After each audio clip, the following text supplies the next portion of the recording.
આજે હું બનાવું છું જુવારના ડોસા.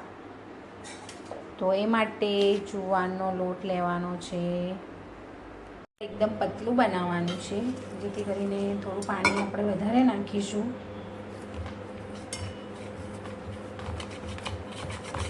સરસ રીતે મિક્સ કરી દેવાનું છે. શકો છો એકદમ પતલું બેટર છે.